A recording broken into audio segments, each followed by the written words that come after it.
If the Lakers can pull off this trade, this will change the NBA forever. Now, you guys so much think about this because it's a rumor. So far, it's a rumor. Now, Bleacher Report and so many other websites, they've picked up on this. And it turns out that the person who leaked this rumor is an NBA insider now. This guy, he's well known with ESPN and NBA information.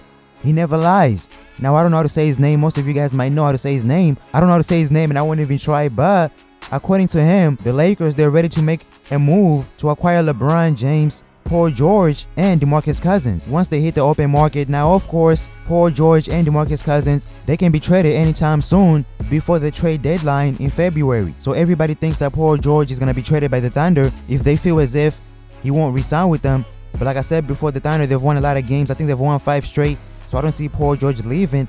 He might see a future, but that's for OKC to decide. Because if they don't attempt to trade Paul George before the trade deadline and the Thunder go back to playing bad, Paul George, he won't want to stay. He's going to leave. That means they took a loss because they could have traded him and gotten somebody in return. Now, DeMarcus Cousins, I don't know. I kind of see it because a lot of people feel as if Anthony Davis might get traded to the Celtics, but I don't see it happening. I think they're only willing to get rid of DeMarcus Cousins or Anthony Davis, but not both at the same time. That won't work. But to me, the Pelicans, they seem loyal to Anthony Davis, so I see him staying. But when he's a free agent, I think he wants to leave because he said it before, he wants to win. Now, Paul George and DeMarcus Cousins on the same team, that can be great, but I don't see them being a championship contender. The Lakers, they're not that great right now, and adding DeMarcus Cousins and Paul George, it's not gonna really make them a better team unless they add somebody like LeBron James. Now, of course, if they add DeMarcus Cousins and Paul George alone, I mean, they can make it to the playoffs, but not the finals. But who knows? Because Lonzo Ball, Kyle Kuzma, Paul George, and DeMarcus Cousins, and Brandon Ingram, I mean, give them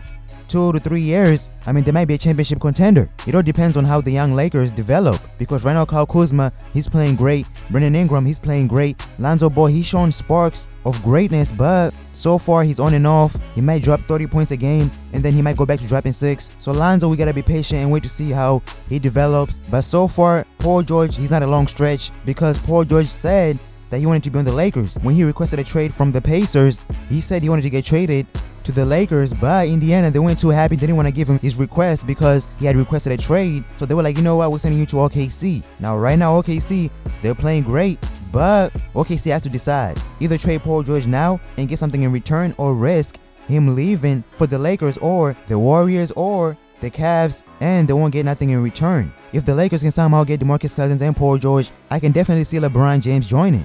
Would you guys want to see this trade? Either LeBron James with Paul George on the Lakers, or Paul George, DeMarcus Cousins on the Lakers without LeBron. But to me, if the Lakers want to win a ring and win championships, LeBron James has to be plan A. Get LeBron James and everybody else joins. I mean, people are going to join to play with LeBron James willingly because he's LeBron James. But you guys so much in the comment section, and I'm out.